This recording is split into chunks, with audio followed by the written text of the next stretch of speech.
Hey guys, if you're watching this, if I've got any more viewers, woohoo, I have gone demonology because I find the burst is a lot stronger, but the consistent damage isn't. It's a very strong spec to play at the moment, and I'm going to go over my talents, a few strategies, and a few ideas of my own, explain my stat priority and the reasons behind it. So let's start off. To go on first, we're going to go with the talents. Now, I've chosen Dark Regeneration because overall this is the best tier 1 talent, no word about it.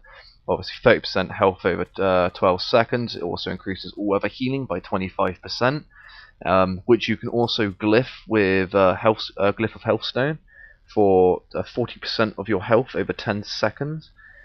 With this macroed into Dark Regeneration, you end up with a much stronger heal. Going into tier 2, I've chosen Mortal Coil. For 2v2 and normal battlegrounds, I believe it's the strongest one to go for. In my case, I play with a Mistweaver monk who's spec'd with a stun, so the Shadow Fury has a degenerate on this. Otherwise, Shadow Fury is actually much stronger. However, Mortal Coil also heals you, so you've got to pick between the two. Shadow Fury obviously has 15-second less cooldown, so, you know, pick between the two, but I prefer Mortal Coil for that reason, of the heal when my teammate's being CC'd. Also, I can focus cast this onto my focus, whereas Shadow Fury I actually have to take a little bit of time, aim it, and so on. Whereas Mortal Coil is pretty much an instant horror. For 3v3, I suggest using Howl of Terror if you're playing with with a teammate which has a stun, aka a mage or something like that. Otherwise, if they're say you're playing with Shadow Priest or Disc Priest Healer, you probably want to go with Shadow Fury. Although Mortal Coil's still there, but for 3v3 I don't think it's strong enough. As we go into the tier 3 talents, you have Soul Link, which my personal opinion is terrible in rated. It's just not strong enough.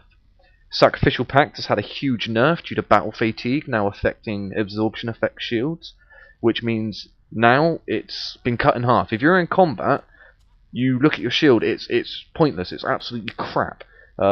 We sacrifice 25% of our health, or our pet's health, and get that 400% of that into a shield. But because of battle fatigue, which is a 45% decrease, and it works on absorption effects, mainly aimed at Disc Priests, but we've obviously felt the bad end of it, we lose half of 45% of our absorption during combat. So if you use this outside of combat, it's the same. Just in a PvP environment, if you're being attacked in a duel and you use Sacrificial Pact or in an arena, it's weak. If you use it before you get attacked, however, in a battleground or an arena, etc., it still stays as strong. It's only when you get attacked and then use it while in combat in a PvP situation. I have, however, chosen Dark Bargain because it's an 8-second complete prevention of damage, which usually outlasts everything that they do, and afterwards I can obviously teleport away. Also, the debuff it gives you for 8 seconds can be dispelled with Unbound Will, the Imp, or your healer if you have one. As we go into tier 4, I've chosen Blood Horror because I'm able to then CC the DPS if it's a melee, and it allows me to get a fear onto the healer or the other guy, you know, depending on what I want to do. Burning Rush as it stands is completely useless. I mean, however, you could use this to like kite or so much. Unbound Will is extremely good. It purges all magic effects from you, movement impairing effects, and all effects which cause loss of control to your character or demon. So this basically breaks all CCs on everything and removes all magic effects. As we go into tier 5, you have Grimoire Supremacy. I don't go for this. I'll explain why in a minute. Grimoire Service obviously can be quite good depending on your playstyle. Grimoire Sacrifice though, I've chosen this and there's so many little hidden secrets and I'll explain them right now. If I say we're going against a healer comp, I'm going to obviously instantly summon this pet. I can then sacrifice it, and if I hadn't have done that in demon form I would be able to instantly reset it again. So I can then obviously silence with my pet at first, and then silence myself, and then bring out another demon which can then also do his shizzle as well. As we go back into the talent system, Grimoire of Sacrifice actually increases the damage of Drain Life for when you're kiting around a pillar. And Drain Life now, guys, if you did not know, creates Demonic Fury. It creates 10 Demonic Fury per second. And this actually is per dot tick, I believe. So if you have got haste, it's going to go a lot quicker. Sorry. It also increases the damage of your wild imps by 25%, which obviously wild imps are your burst, guys. Come on, you know what I mean? That's damage, damage, damage there, guys. This is your burst. I suggest macroing Grimoire of Sacrifice in with your burst macro, because it doesn't have a global cooldown, so you can just macro it in easily. It also restores 2% of your health every 5 seconds, so you're potentially getting a 25% damage increase overall. Your imps as well, which obviously that's a lot more damage, and I get my imps up very fast, and I'll explain how in a small amount of time. Going into the glyphs, I use Glyph of Demon Hunting, because this adds a lot more protection for us. It allows us to tank them out, and in RPGs we can actually be flag carriers at the moment. It allows a lot of demonologic uses, including, if I just go into it quickly, let's get some Demonic Fury up. Right, so we have a shield. It's another absorption effect for 74,000. Obviously in combat this is going to be nerfed slightly. It also allows you to have auras, which you get in demon form anyway. So now things that are near me, as you can see when I get closer, should, I said should. See, there you go, get a debuff there. It's on me, so things in a certain area around me get their debuff. Let's see. Oh, it also allows you to get your Demonic Fury up and instantly cast pets. So if I just get a little bit here, I can instantly summon my demon. And this, by far, is quite a good way of just setting up a little bit of like pressure. It's not much pressure, but it also adds a lot of survivability to your class. You've got a knockback and a leap that you can just leap. I don't have enough. There you go. I leaped. Woohoo! So yeah, the demon form's quite strong, and it's definitely a good choice. Glyph of Healthstone, it's a 40% heal over 10 seconds, macroed in with Dark Regeneration. It's extremely strong at healing.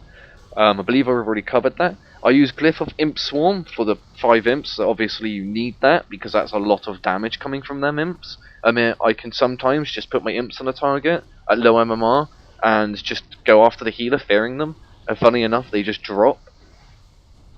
And right, so that's all that pretty much out of the way, guys. Now I'm going to go into stat priority. Now I have chosen, excuse that. I have chosen to go crit, haste, mastery. Now the reason I've chosen this choice, and this is a very, very, very vital thing for us. I have done the math behind this. Mastery will only increase our damage by about roughly 8%. Whereas if we go for crit, every time Doom... bollocks, I fucked that up again. Every time we go for Doom, guys... Just when this actually loads, 2 seconds, sorry. Doom, every time it crits, will give us a wild imp.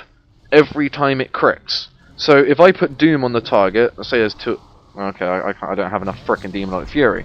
But if I put Doom on 2 targets, guys, I should get wild imps quite rapidly. Haste also, as a secondary thing, gives us Demonic Cooling a lot more, allowing us to gain imps. Now, if we just wait a minute, you'll see that my imps will pick up a little bit, and I'll end up getting more imps. And the reason I've done this, also, is if we go into Demon form, and we crit with Chaos Wave, it does a stupendous amount of damage, so that increases our burst overall by even more. Funnily enough, I'm not actually getting any imps, I don't know why, it's kind of a bit odd. But if it would actually give me some frickin' imps, which it's failing miserably at. Okay, so usually I can get about 3 or so imps. I mean, look, Demonic Cooling's already back off, so I got another imp there. So yeah, anyway, we get our imps up a lot quicker, and then we can obviously go straight into Imp Swarm and gain even more imps. I can usually get about 3 imps up, and then go into using Imp Swarm, and then popping my burst. And we end up with even more imps. A lot of people... There you go, there's another imp. We say... better late than never. We get Mastery everybody says it increases all of our damage. Yeah, it does increase all of our damage, but not by that significant amount that we need, if that's the correct way of saying it. And I believe this is a lot more stronger. And I think I've pretty much covered most of it. So yeah, guys, at the moment I'm running with a haste trinket, because while I'm with haste, my demonic cooling's a lot quicker. Instead of like, it should be like every 15 seconds while I've got this up. Let's see if I can get some more imps up, and I can show you then how much damage we can actually do.